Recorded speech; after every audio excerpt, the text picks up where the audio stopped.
For the first 5 years of our marriage, I lived a life most men only dream of. My wife Maya was a brilliant corporate attorney who pulled in massive quarterly bonuses. I was the supportive husband who managed our high-end suburban property, completely insulated by her wealth, prestige, and thriving career. But stability is an illusion. When a sudden economic downturn hit the tech sector, her firm's primary clients pulled back, and the entire practice dissolved overnight. Maya was completely blindsided. She spent 3 months at home, sending out resumes on LinkedIn that were so elite and high-powered that every mid-sized firm in the city passed on her. They were intimidated by her background and terrified they couldn't afford her. She was overqualified, which became a polite word for completely stuck. What a tragic waste of sharp legal talent. Ironically, as her career bottomed out, my creative outlet exploded. I had started roasting specialty coffee beans in our garage just to pass the time. Within 6 months, that small passion project grew into an ultra-premium artisanal coffee shop and roastery in the trendy downtown district. Suddenly, I was the one bringing home the heavy profits. Everywhere I went, industry events, local business galas, high-end private tastings, people admired me. Even old high school acquaintances who used to look past me were suddenly calling to congratulate me on my new coffee empire. The rapid success went straight to my head, and I became entirely blind to the woman quietly suffocating in my shadow. Since no law firm would pick Maya up, I generously offered her a position at my roastery. She knew absolutely nothing about supply chains or managing a commercial kitchen, so I assigned her the most mindless, exhausting tasks, hauling heavy 40-pound burlap sacks of raw coffee beans, wiping down the concrete floors, and running curbside orders out to the clients. I started treating her exactly like my minimum wage staff. I became incredibly bossy, running on pure adrenaline. I would snap at her in front of a packed, bustling shop, using harsh, demeaning corrections. My baristas would exchange incredibly uncomfortable glances behind the counter, but I was so fueled by my own sudden authority that I didn't care. Maya never protested. She just lowered her gaze and muttered, "Yes, sir," like a hired hand.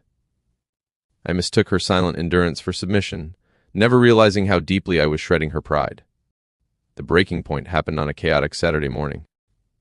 Maya was carrying a hot tray of artisan teas and accidentally spilled an entire cup onto Victor, my wealthiest and most influential regular client, the wealthy widower and venture capitalist tycoon who owned a massive investment firm downtown. Victor immediately brushed it off, pulling out a handkerchief and laughing it away. But I wanted to assert exactly who was in charge of the floor. "Bow your head and apologize to him properly," I demanded loudly over the noise of the espresso machine, pointing directly at the floor. Victor looked incredibly uncomfortable, holding his hands up and telling me it really wasn't a big deal, but I doubled down. Maya froze for a split second, her eyes going completely dead and hollow, before she actually lowered her head and apologized. From that day on, Victor became a fierce regular, coming in multiple times a week just to sit in the lounge. I felt vindicated, viewing it as great business retention. I told Maya later that she shouldn't take my kitchen attitude personally, that business is business. She was almost too quick to nod and agree. Months rolled past, and the romance in our marriage completely evaporated. I was always too stressed, exhausted, or focused on expansion to even look at her when we climbed into bed. But the second an invitation to a prominent local business gala arrived, my exhaustion would magically disappear. "Do you want to come along tonight?" I'd ask her half-heartedly while fixing my collar. "Are you going with a local business group?" She would ask quietly from the couch. When I nodded, she'd just look away.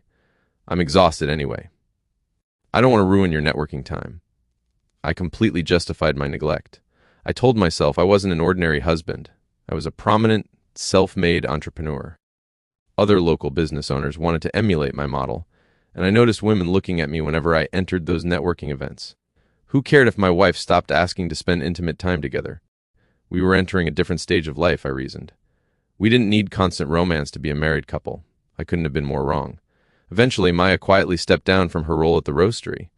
She started spending all her time in a small studio downtown, diving into corporate mediation consulting and high-end legal compliance auditing for private startups. We began living like total strangers. She practically slept at her new office. I practically lived at my shop and networking mixers. I foolishly thought we were just giving each other mature, healthy space. The ultimate reality check caught up with me on our wedding anniversary.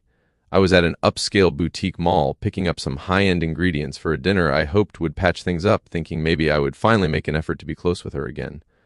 Out of nowhere, I bumped into Victor. I casually asked why we hadn't seen his firm's executive team ordering our catering corporate packages lately. "Oh, my investment group has been completely consumed with finalizing a massive corporate overhaul contract with Maya's consulting firm," Victor smiled warmly. "We're retaining her to audit our entire international portfolio. It's a $250,000 deal." I froze on the spot. My own wife had secured a massive corporate venture capital contract, and I had absolutely no idea. I forced a polite chuckle and lied to Victor, claiming she had mentioned it to me. But inside, a toxic, ugly mix of bitter jealousy and intense fear boiled over. For the very first time in my life, I didn't view Maya as my partner. I viewed her as direct competition. I called her phone that afternoon, asking if she was coming back to the house for our anniversary dinner. "No," she said, her voice entirely flat and monotone. I was quietly furious, fully assuming she had forgotten the date. The next morning, a couple of regular corporate clients at my shop asked why they hadn't seen Maya around the floor anymore. "We actually saw her at that upscale bistro down the street yesterday," one of them mentioned casually. "She was having a long lunch with Victor. The entire espresso bar went dead silent. Everyone was thinking the exact same thing. My wife is having an affair." That night, absolute paranoia consumed me. I searched through her desk drawers at home looking for any shred of evidence, only to find a hidden, beautifully wrapped box. Inside was a stunning, incredibly rare micro-brand automatic watch, the exact vintage style I had been obsessing over for a year, with a custom engraving on the back that read, "Happy Anniversary." She hadn't forgotten our anniversary at all.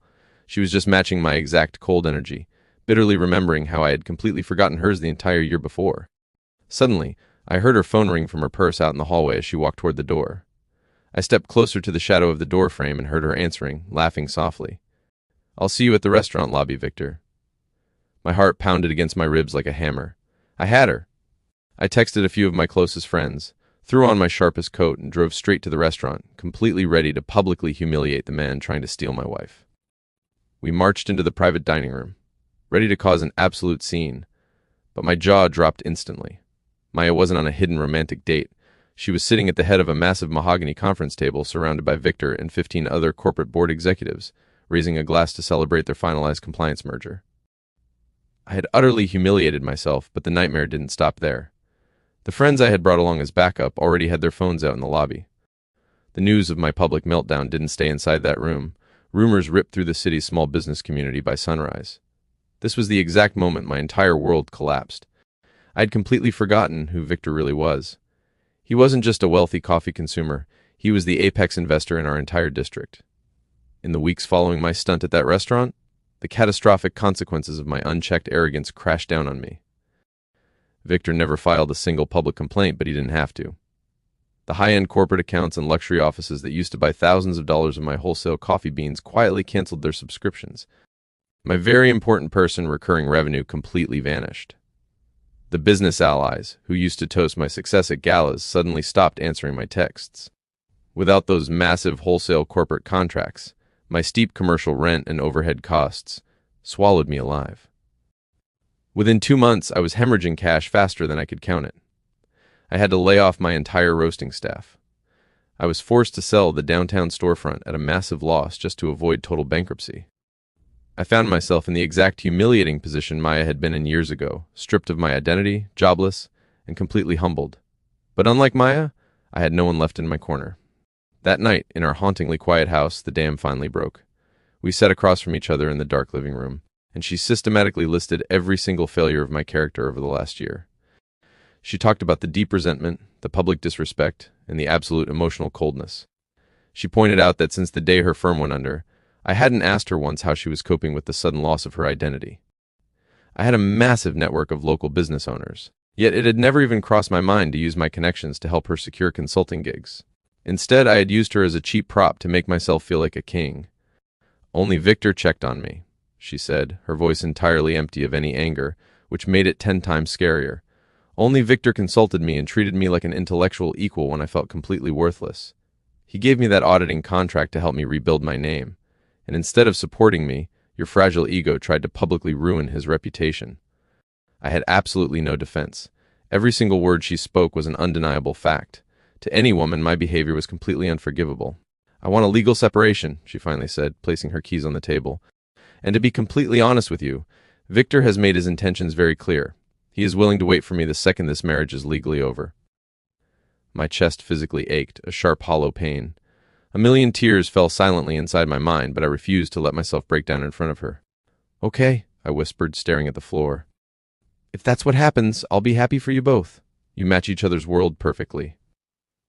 I was a coward to the very end, unable to even find the words to fight for the vows we made. From that day forward, we only communicated through our respective attorneys. She is officially with Victor now, helping manage an incredibly massive international portfolio, and I am back to square one, roasting small batches of coffee out of a cramped, low-rent apartment just to pay my bills. As much as it burns my pride every single day, I genuinely hope she has found peace. She saw the value in me when I was nothing, while I treated her like an option the moment I became someone. Let my ruined life be a harsh lesson to anyone watching. Pay attention to the one who stands by you before the cracks in your character become canyons. Because once a good woman finally decides she has had enough, she walks through that door, and she never looks back.